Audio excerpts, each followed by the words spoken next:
Venha conosco à descoberta de Portugal. Clique em gosto, subscreva e deixe o seu comentário. O seu apoio e opinião são muito importantes para nós. Obrigado.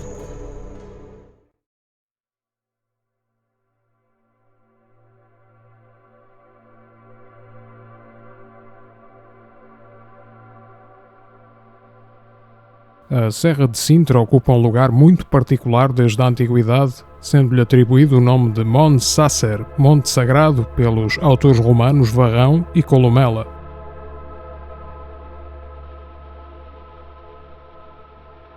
Na sua geografia, Ptolomeu referiu-se a esta elevação como Selenes Oros, o Monte da Lua, nome que ainda hoje perdura na memória cultural.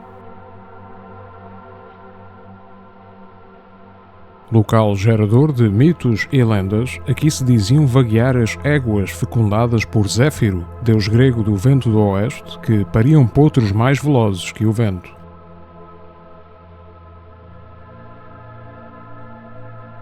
As comunidades humanas fixaram-se nesta região desde cedo, deixando marcas da sua passagem pelo menos desde o Neolítico. Locais como o Tholos do Monge, túmulo pré-histórico situado no terceiro ponto mais alto desta serra, são sinais da importância que esta elevação adquiriu na imaginação do homem desde há milénios.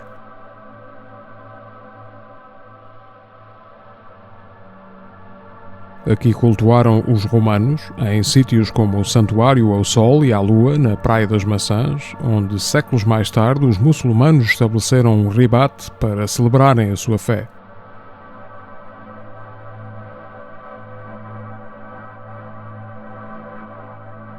O clima ameno da Serra de Sintra atraiu desde cedo a nobreza nacional, que aqui edificou os seus palácios, para onde se retiravam durante os períodos mais quentes do ano. O exemplo máximo disso é o Palácio Nacional de Sintra, um complexo que se desenvolveu, com alterações e acrescentos, ao longo de mais de 5 séculos.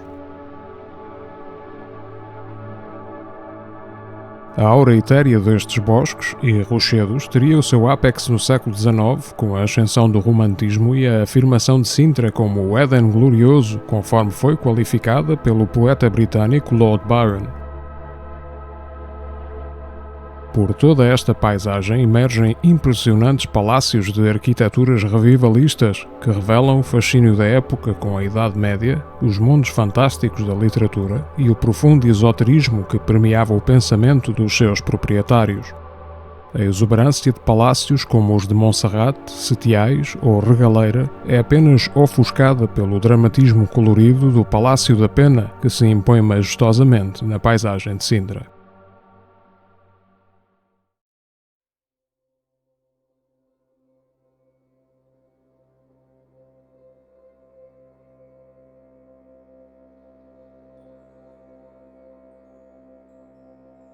Existem monumentos que impressionam pela sua grandiosidade, pelo seu esplendor artístico e arquitetónico. O Convento dos Capuchos, por contraste, maravilha-nos com a sua enternecedora simplicidade e despojamento.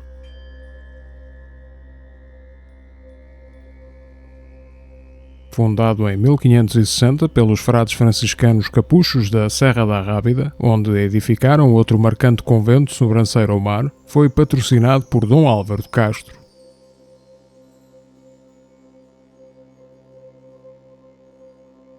Filho de Dom João de Castro, quarto vice-rei da Índia e proprietário da Quinta da Penha Verde, em Sintra, e de Dona Leonor Coutinho, foi capitão-mor do Mar da Índia e embaixador em Roma e em Madrid durante o reinado de Dom Sebastião. A lenda fundacional deste convento conta que, durante uma caçada na Serra de Sintra, Dom João de Castro perdeu-se e acabou por adormecer debaixo de um penedo, vítima do cansaço.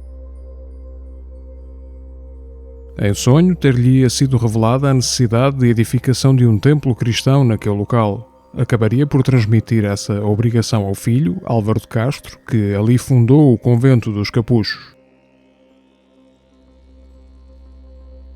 Originalmente recebeu o nome de Convento de Santa Cruz da Serra de Sintra. A sua construção obedece aos ideais e filosofia da Ordem Franciscana, que buscava o aperfeiçoamento espiritual através do afastamento do mundo e da renúncia aos prazeres da vida terrena. A tradição registra que em 1581 o rei Dom Filipe I visitou este convento tendo afirmado: "Em todo o meu reino 2 coisas tenho que muito me apraz, o Escorial, por ser tão rico, e o convento de Santa Cruz, por ser tão pobre." O convento apresenta-se como um conjunto de edifícios dispersos que se erguem por entre a vegetação e os grandes rochedos, sem qualquer espalhafato arquitetónico ou decorativo. As suas várias unidades desenvolvem-se em volta de pátios, contemplando tudo o que era necessário à vida monástica, desde capelas à sala do capítulo, da botica à enfermaria e às celas dos frades. A entrada faz-se através de uma passagem sob 2 penedos que dá acesso ao Terreiro das Cruzes e, mais adiante, ao Terreiro da Fonte. A referida fonte apresenta painéis de azulejos azuis e amarelos sobre fundo branco na parte inferior. A secção superior ainda possui parte da sua ingênua decoração, composta por conchas e seixos multicolores embutidos na sua superfície. Ao centro surge um nicho.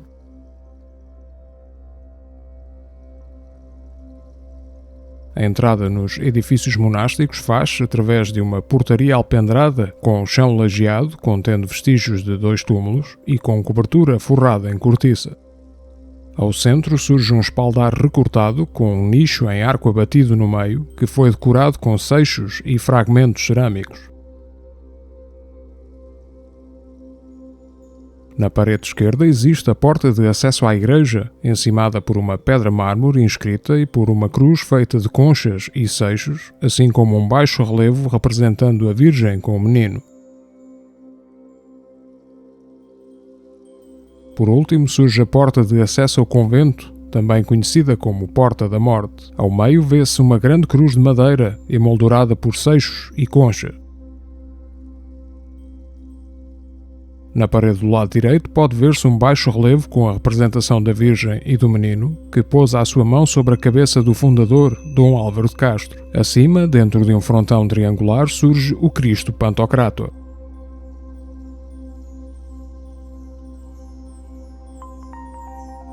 Deste lado existe uma porta de acesso à Capela do Senhor dos Passos, ou da Paixão de Cristo, que apresenta uma decoração que contrasta profundamente com a singeleza e até rudeza do restante convento.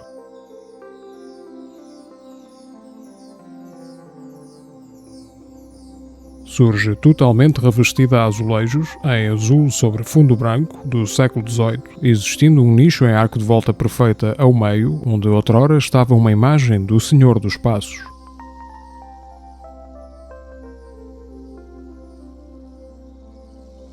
Os azulejos representam cenas da flagelação de Cristo e da coroação de espinhos nas paredes e os símbolos da paixão e estrelas na cobertura, que é em abóbada de berço.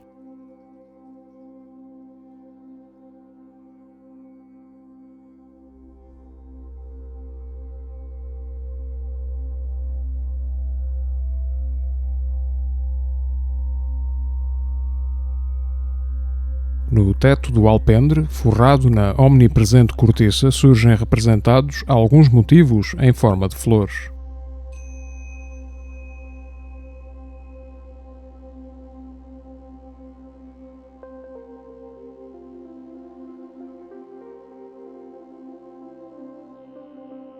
O interior do convento é composto por diversas dependências dispostas ao longo de corredores estreitos, ligados entre si por escadas que vencem o declive do terreno.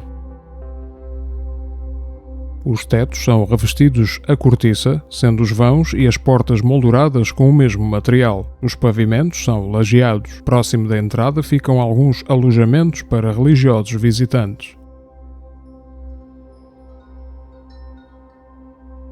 No final do corredor surge a sala do capítulo, onde a comunidade religiosa se reunia. A sua porta de acesso é ornamentada com cortiça e apresenta um nicho revestido a azulejos, onde existia antigamente uma imagem de Nossa Senhora das Dores.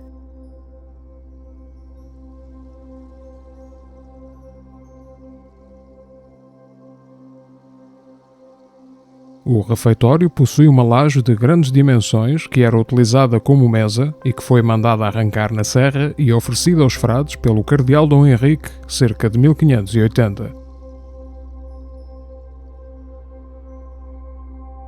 Na parede existe um pequeno armário embutido e um vão de moldura em cortiça e parapeito revestido a azulejos que comunica com a cozinha, que possui forno e chaminé, assim como banquetas de pedra e armários embutidos nas paredes.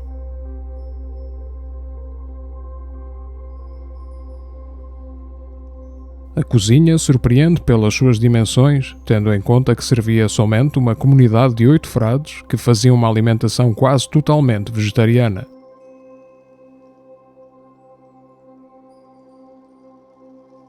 Este compartimento poderá ter sido expandido numa altura posterior, quando os donativos ao convento permitiam a partilha de alimentos com os pobres e peregrinos, justificando um fogão de tão grandes dimensões.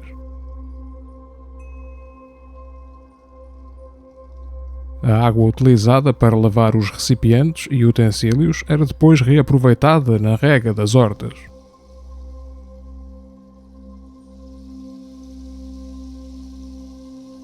No total, existem 8 pequenas celas individuais reservadas aos frades, com pavimentos em tijoleira, sendo acessíveis através de exíguas portas que convidam à genuflexão.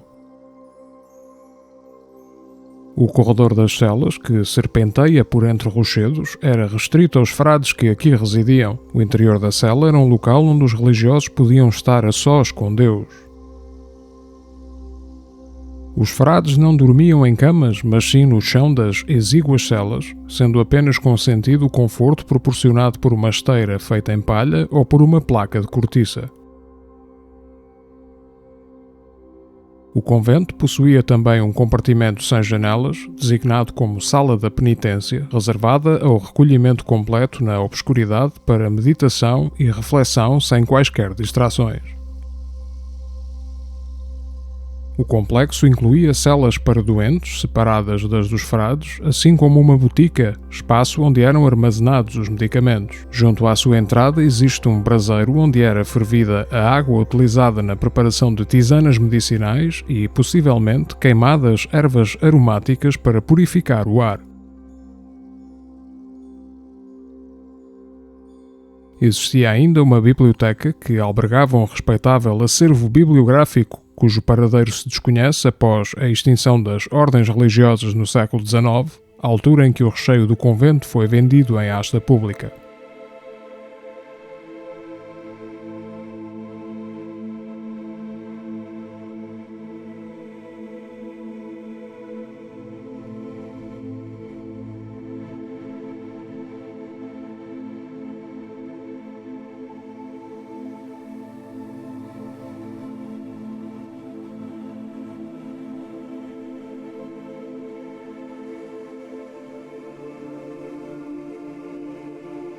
Acessível através de um corredor exterior fica a Casa das Águas, que contempla uma nascente e um depósito, a partir do qual era feita a distribuição de água para todo o convento. Possui também um tanque de águas e latrinas.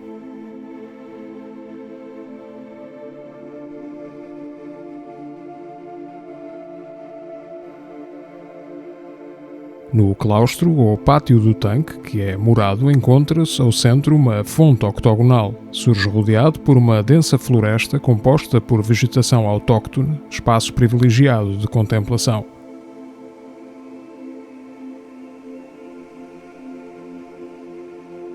Aqui situa-se o herbolário, um laboratório onde se utilizavam plantas aromáticas e medicinais para a elaboração de preparados para tratamento dos frades. No seu interior ainda se pode ver um conjunto de braseiros que eram utilizados nesse processo.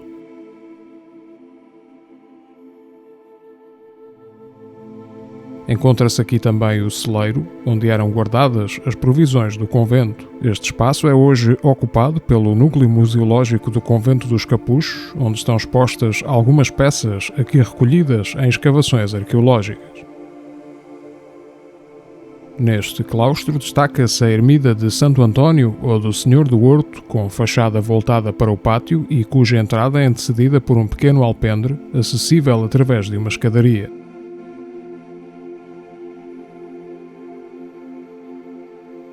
Na parede à esquerda do portal surge uma pintura mural que representa São Francisco e, na parede à direita, outra pintura que representa Santo António. Estas pinturas, que remontam ao século XVII, são atribuídas ao artista André Reynoso.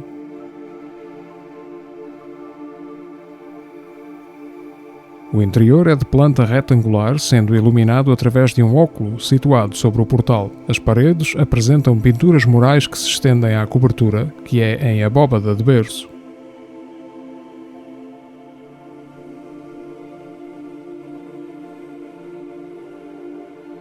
O retábulo é composto por um nicho escavado na parede rochosa, em arco de volta perfeita, e logo abaixo por um frontal revestido a azulejos azuis sobre fundo branco, representando dois anjos alados segurando numa cartela inscrita.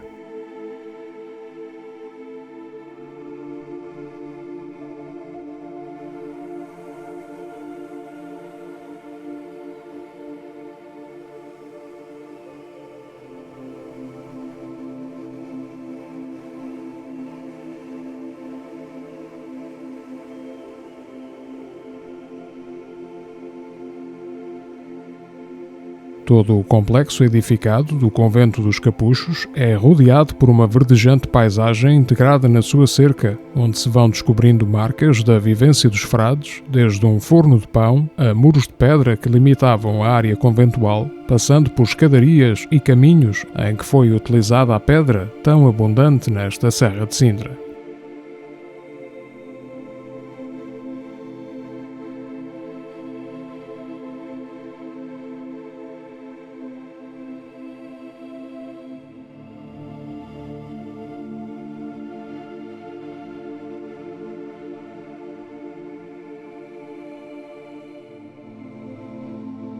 Essa existência, em harmonia com a paisagem natural, tem particular expressão na Capela do Senhor Crucificado, situada no ponto mais alto da cerca conventual, que aproveitou uma gruta naturalmente formada entre enormes rochedos, usando um penedo como altar.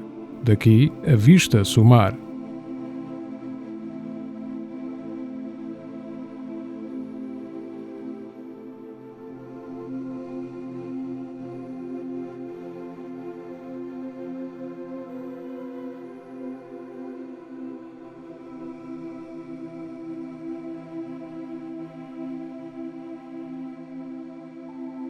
Também isolada no meio do arvoredo fica a ermida do Ecce Homo, que contém uma imagem que simboliza o momento da apresentação de Cristo à população por Pôncio Pilatos, dizendo Ecce Homo, eis o homem. No outro recanto escondido da mata fica a cova do Frei Honório, com cavidade rochosa que Frei Honório de Santa Maria terá escolhido como local do seu recolhimento durante 3 décadas, em vez da sua cela no convento. Sobre essa pequena gruta existe um cruzeiro e uma inscrição que registra esse evento. 2 lendas têm como protagonista Frei Honório, sendo em ambas confrontado com o diabo, protegendo-se com o sinal da cruz contra o fogo que graçava na serra, numa delas, e noutra versão contra a tentação de uma mulher pecadora. Ambas são, afinal, metáforas da luta diária dos frades franciscanos contra as agruras de uma vida de exposição aos elementos e, simultaneamente, contra as tentações que conduzem ao pecado.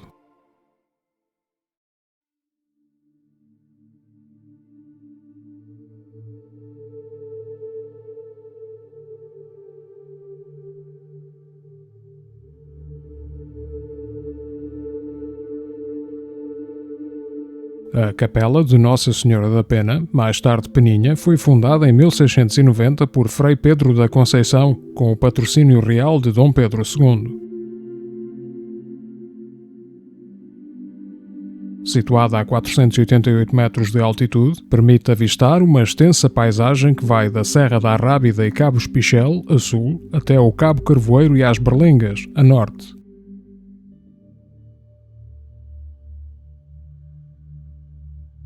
A sua posição expõe este local a fortes ventos marítimos, sendo também frequente a formação de nevoeiros. O dramatismo e a grandiosidade desta paisagem natural terão, certamente, desempenhado um papel fulcral na sua ocupação desde tempos distantes.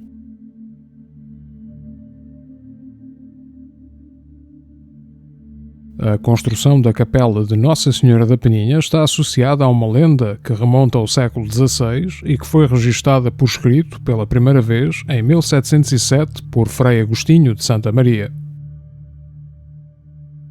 Nela conta-se que durante o reinado de Dom João III havia no lugar das Almoinhas Velhas de Malveira uma pastorinha muda que costumava apacentar um rebanho de ovelhas na serra.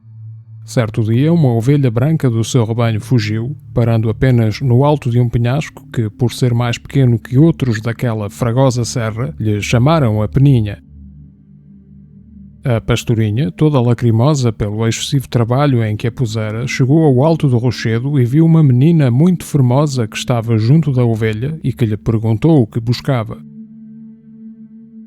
A menina pediu então à pastora que fosse ter com a sua mãe e lhe pedisse pão. Numa época de grande falta de trigo e de fome, a pastora respondeu-lhe que a mãe não tinha pão. A menina tornou a dizer-lhe que deveria ir para casa e que pedisse pão à sua mãe, pois lá teria muitos pães numa arquinha. A pastora dirigiu-se à sua casa e chamou pela mãe, que desconhecia a sua voz, pois até aí ela havia sido muda. Tal foi a comoção gerada pelo evento milagroso que os vizinhos também acudiram, tendo-se confirmado que na mencionada arquinha estavam 5 ou 6 pães. No dia seguinte, os pais e os vizinhos da pastorinha subiram à Peninha para procurar a menina, descobrindo uma fresta entre pedras onde se escondia uma imagem da Senhora que ainda hoje é venerada naquele local. A imagem foi colocada na ermida de São Saturnino, situada abaixo da Peninha. Contudo, por 3 vezes a estátua desapareceu da capela, reaparecendo no penedo onde fora encontrada. O povo ergueu então uma ermidinha de pedra seca no alto da Peninha, onde mais tarde seria edificada a capela que atualmente ainda pode ser vista.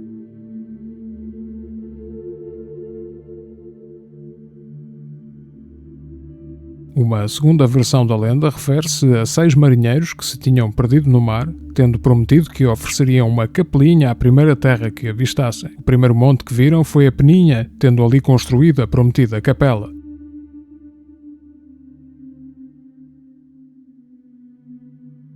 Note-se a referência a certos números nestas lendas: 6 pães, 6 marinheiros, 3 desaparecimentos da imagem da Senhora. No Museu de Odrinhas preservam-se 3 ex-votos provenientes da Capela da Peninha, tendo um deles a forma de um barco, o que revela a importância deste templo para os homens do mar.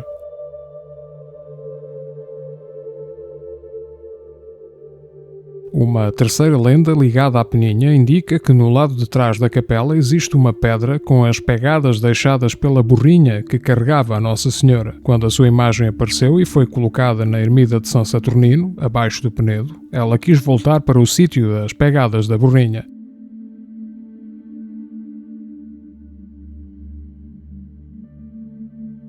A tradição popular associa estas pegadas à ideia de que a água que se acumulava no seu interior era benta. Estas depressões na rocha ainda podem ser observadas nas imediações da capela. A fama do Santuário da Peninha foi crescendo e as esmolas dos múltiplos visitantes permitiram a reconstrução da capela. Em redor de 1673, fixar-se-ia no local o irmão Pedro da Conceição, um ermita que ficaria intimamente ligado à história da Peninha.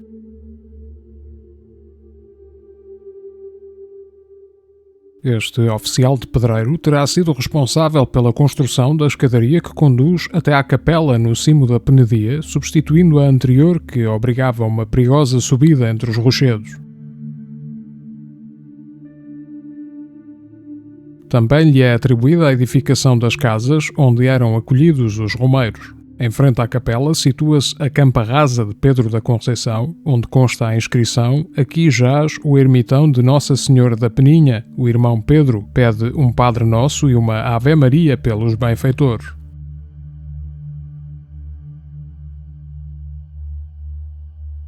No século XVIII, a capela receberia a sua esplendorosa decoração interior, incluindo o retábulo-mor revestido de embutidos de mármores de várias cores, a pintura da abóbada, a colocação de um silhar de azulejos da autoria do mestre PMP e o revestimento azulejar que cobre a quase totalidade da capela, da autoria de António de Oliveira Bernardes.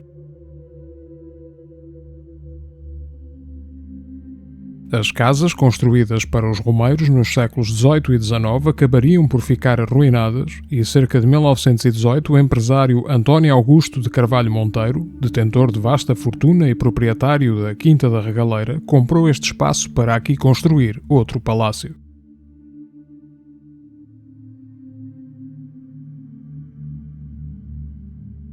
Foram feitas demolições de 3 casas e iniciada a construção de um novo edifício, segundo o projeto de Júlio da Fonseca. Do lado sul ainda sobressaem a loggia, com uma janela serliana com arco ao centro, e as ameias que coroam o complexo, dando-lhe um aspecto acastelado. No seu interior, as paredes são revestidas, na parte inferior, com painéis de azulejo.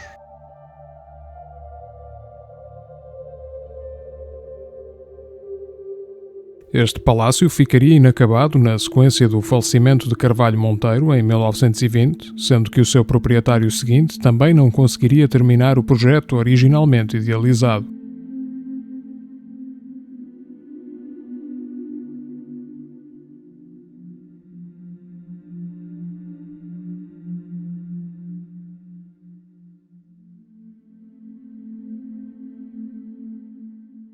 Abaixo da penadia, sobre a qual assenta a Capela e Palácio da Peninha, ficam as ruínas da Capela de São Saturnino. A primitiva ermida foi fundada em data incerta, tendo sido doada em 1192 a Dom Pero Paes, alferes-mor de Dom Afonso Henriques e filho de Dom Paio Soares e de Dona Chama Gomes.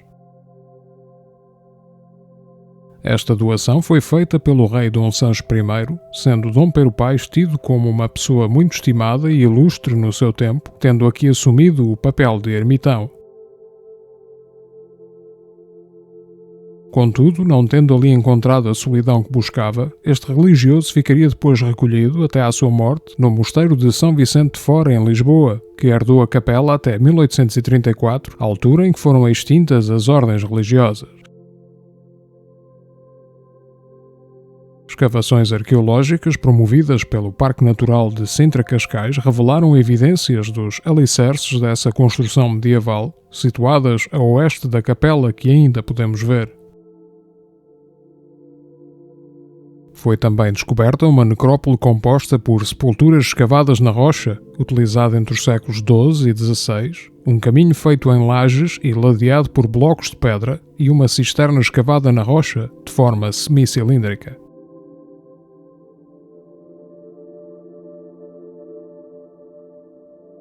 A prioridade até ao final do século XIV era promover a povoação do território, pelo que São Saturnino passou a ser arrendada a agricultores. Com a passagem do tempo, tornou-se um importante ponto de peregrinação, o que trouxe a necessidade da reconstrução do templo.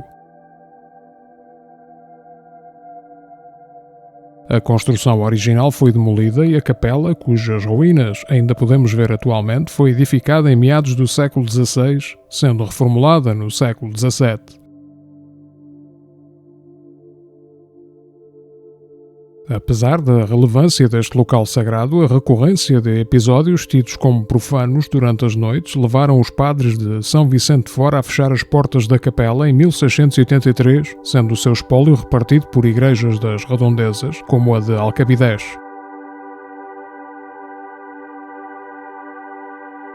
Um belo frontal de altar em azulejo, proveniente da ermida de São Saturnino, à qual tinha sido oferecido pelos oficiais da nau Nossa Senhora da Oliveira de Guimarães, datado de 1639, ainda pode ser visto hoje no Museu Nacional do Azulejo, em Lisboa.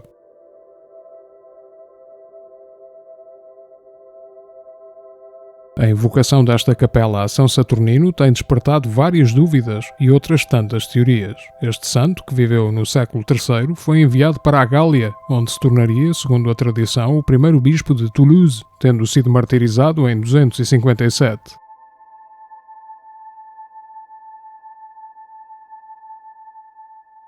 A origem desta invocação é obscura, já que não se conhece nenhuma ligação deste santo à região de Sintra. Talvez por isso tenha já sido aventada a possibilidade de aqui ter existido um santuário romano ao deus Saturno, sendo o seu nome mais tarde confundido com o de São Saturnino, após a cristianização do local.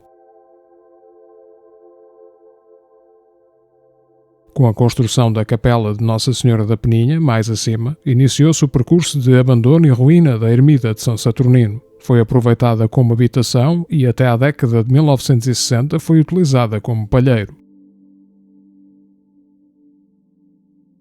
Hoje, pouco mais resta do que a sua estrutura exterior e o telhado, não existindo qualquer decoração no seu interior, com exceção de uma pequena cruz pintada sobre o arco triunfal.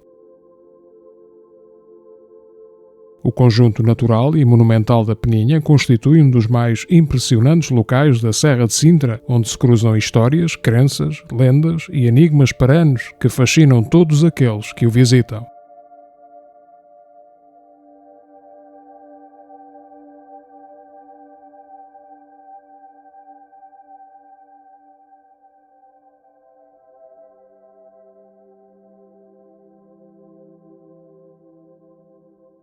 Muito obrigado por ter vindo conosco à descoberta de Portugal. Se gostou do vídeo, por favor clique em gosto e subscreva o canal para acompanhar as nossas novidades.